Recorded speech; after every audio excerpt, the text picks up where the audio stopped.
Hello student, कैसे हो? I hope सब अच्छे होंगे। तो हम एक लेक्चर इस पे पढ़ चुके हैं सेट थ्योरी पे। तो पहला लेक्चर में हमने पढ़ा था कि व्हाट इज अ सेट। हमने पढ़ा था कि किसी कलेक्शन को वेल डिफाइंड कलेक्शन कब बोलते हैं। तो और वो डेफिनेशन में एक बार दोबारा रिवाइज करवा देता हूँ।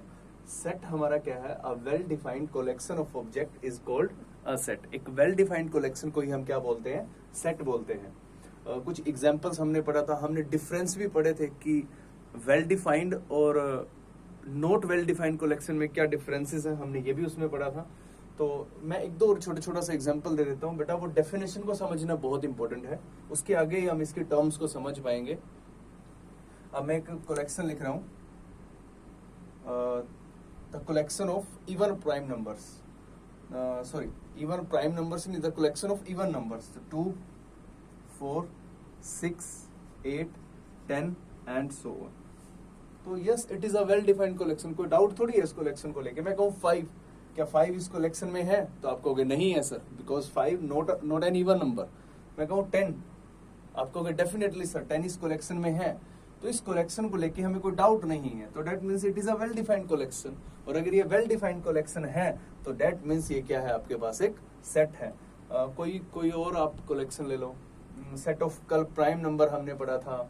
सेट ऑफ इंटीजर्स ले लो, या कलेक्शन ऑफ इंटीजर्स ले लो, कलेक्शन ऑफ पॉजिटिव इंटीजर्स ले लो। 1, 2, 3, 4, 5 एंड सो ऑन। ये सारी बेटा वो कलेक्शंस हैं जो वेल डिफाइंड कलेक्शन है। और एक वेल डिफाइंड कलेक्शन को ही हम क्या बोलते हैं? सेट बोलते हैं। इसमें कुछ टर्म्स है बेटा जो आपको ध्यान रखनी है। फर्स्ट है हमारे पास, sets are usually denoted by capital letters X, Y, Z, A, B etcetera. किसी भी लेटर से आप इसको डिनोट कर सकते हो, बट यूजुअली वो क्या होना चाहिए? कैपिटल लेटर होना चाहिए। ओके। सेकंड टर्म है, the element of set are represented by small letters. और जो एक सेट के एलिमेंट्स को, ऑब्जेक्ट्स को हम रिप्रेजेंट करते हैं, वो जनरली किससे रिप्रेजेंट करते हैं? स्मॉल लेटर से रिप्रेजेंट करते हैं, ध्यान रखना है। जैसे मैं कहूँ the collection of English vowels, English vowels बेटा A, E, I, O, U। ये A, E, I, O, U ये सेट के ऑब्जेक्ट्स को, मतलब एलिमेंट्स को रिप्रेजेंट कर रहे हैं। तो ये कैसे आएंगे? स्मॉल लेटर्स में आएंगे। हम इनको ऐसे कैपिटल नहीं लिख सकते। A, E, I, O, U, ये गलत हो जाएगा। हम सेट के एलिमेंट को हमेशा स्मॉल इंग्लिश अल्फाबेट से डिनोट करेंगे, ध्यान रखना है आपको। और जो सेट है उसको हम कैपिटल इंग्लिश अल्फाबेट से डिनोट करेंगे, like set A, set B, set X, set Y, set Z। हम ये नहीं कहेंगे सेट A, ध्यान रखना है इन चीजों को। ओके। सेट B का मतलब है capital B, not small b, ध्यान रखना है। और तीसरी टर्म है, if A is an element, if A is an element of set A, then we say that A belongs to A। तो बेटा ध्यान रखना है।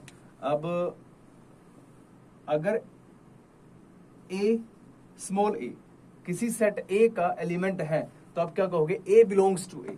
और उसको एंड, और उसको लिखोगे कैसे? And is written as A belongs to से। बेटा ये सिंबल है, ये ग्रीक वर्ड है एक, और इसको क्या बोलते हैं? बिलोंग्स टू पढ़ते हैं इसको, बिलोंग्स टू। अब जैसे मैं कहता हूँ नेचुरल नंबर से, बेटा नेचुरल नंबर को हम जनरली n से डिनोट करते हैं, n से। तो मैं कहूँ 5, क्या 5 एक नेचुरल नंबर है? डेफिनेटली 5 एक नेचुरल नंबर है। तो आप इसको कैसे रिप्रेजेंट करोगे सेट थ्योरी में? 5 बिलोंग्स टू A। और मैं कहूँ 0 क्या एक नेचुरल नंबर है? तो बेटा हम कैसे कहेंगे? 0 डज नॉट बिलोंग्स टू। ध्यान रखना है, ये बिलोंग्स टू है और ये क्या है? Does not belongs to. दोनों में डिफरेंस समझना है। ओके। और ये ग्रीक सिंबल है। अब मैं कहूं आपको 10, क्या 10 एक नेचुरल नंबर है? Definitely 10 is a natural number. तो 10 बिलोंग्स टू n। तो 10 बिलोंग्स टू n से आप समझ जाओगे कि 10 इज अ नेचुरल नंबर। अब मैं कहता हूं 5 does not belongs to A। तो यहां पे ये कंफर्म हो गया कि जो 5 है वो सेट A में नहीं है। ओके।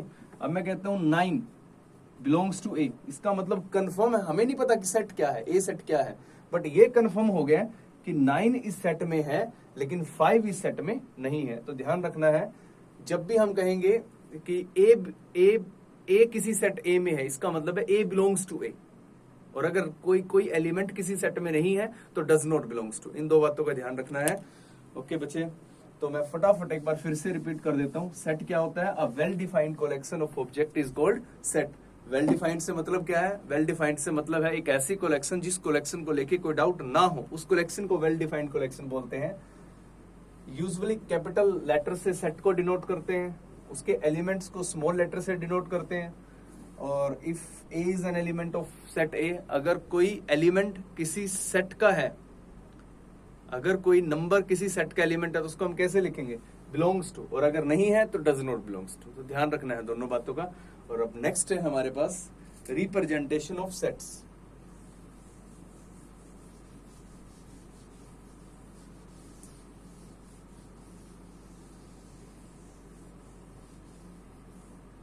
रिप्रेजेंटेशन से पहले बेटा हम कुछ और एक दो एग्जांपल और कर लेते हैं हम कि वो सेट है कि नहीं है।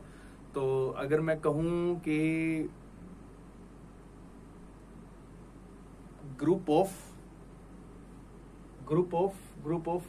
टॉल बॉयज, तो ग्रुप ऑफ टॉल बॉयज, अब टॉल होना कोई वेल डिफाइंड कलेक्शन थोड़ी ना। टॉल का मतलब क्या? टॉल को हमने कोई डिफाइन नहीं किया, टॉल कोई डिफाइन वर्ड नहीं है हमारे पास। टॉल बॉय, अब टॉल बॉय में अगर मैं अपने स्कूल के 10 बच्चों को खड़ा कर देता हूं कि ये टॉल बॉय हैं, लेकिन टॉलेस्ट का कोई क्राइटेरिया नहीं है। टॉलेस्ट, अब मैंने उनको खड़ा कर दिया है जिनकी हाइट 5'7" से ऊपर है, उनको मैंने खड़ा कर दिया। क्यों 5'7" वाला क्यों नहीं है?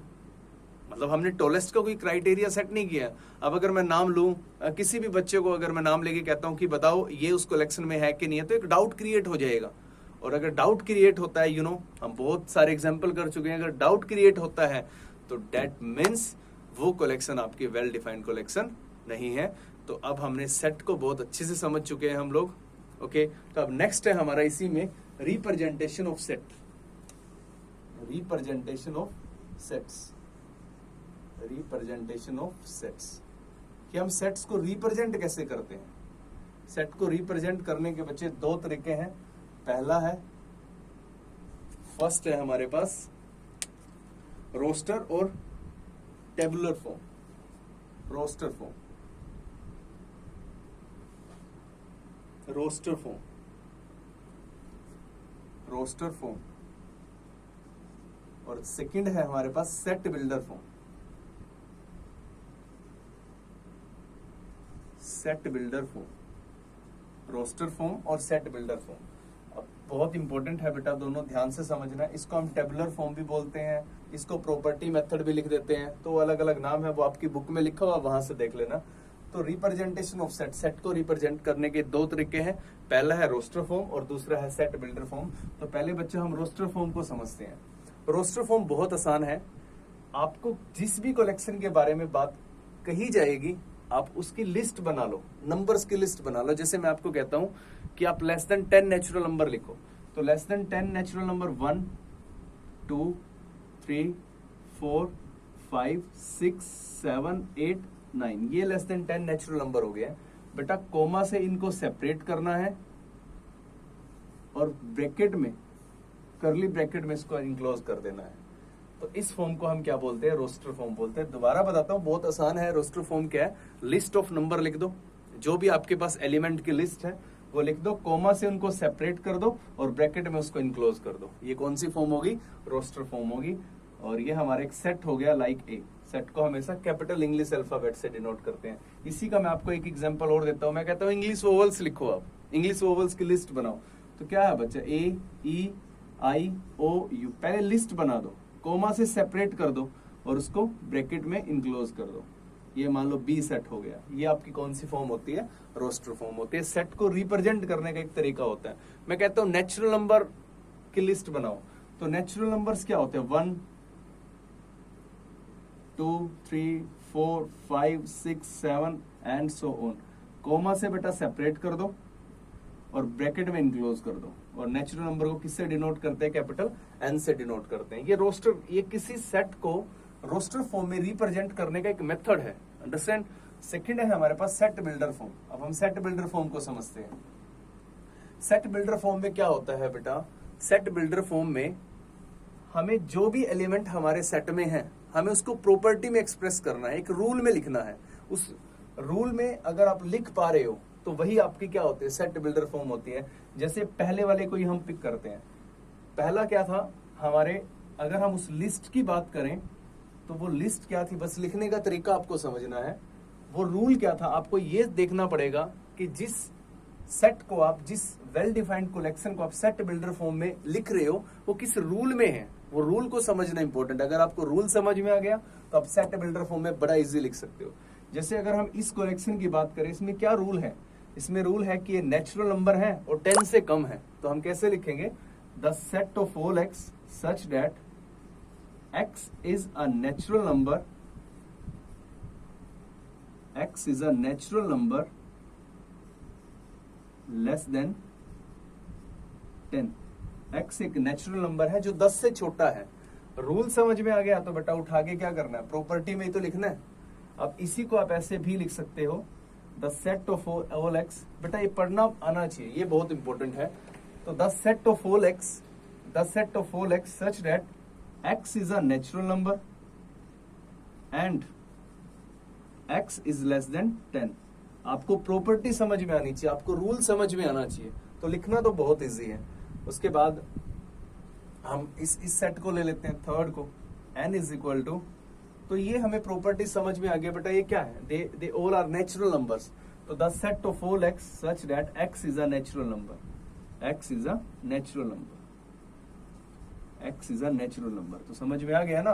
तो एक सेट को हम दो तरीके से रिप्रेजेंट करते हैं, रोस्टर फॉर्म और सेट बिल्डर फॉर्म। तो रोस्टर फॉर्म में क्या होता है, एलिमेंट की लिस्ट लिख दो, कॉमा से सेपरेट कर दो, ब्रैकेट में इनक्लोज कर दो, तो आपकी रोस्टर फॉर्म होगी। सेट बिल्डर फॉर्म में क्या होता है, आपको ये पता होना चाहिए कि जो कलेक्शन है, जो लिस्ट ऑफ नंबर है, वो किस रूल में लिखी गई है।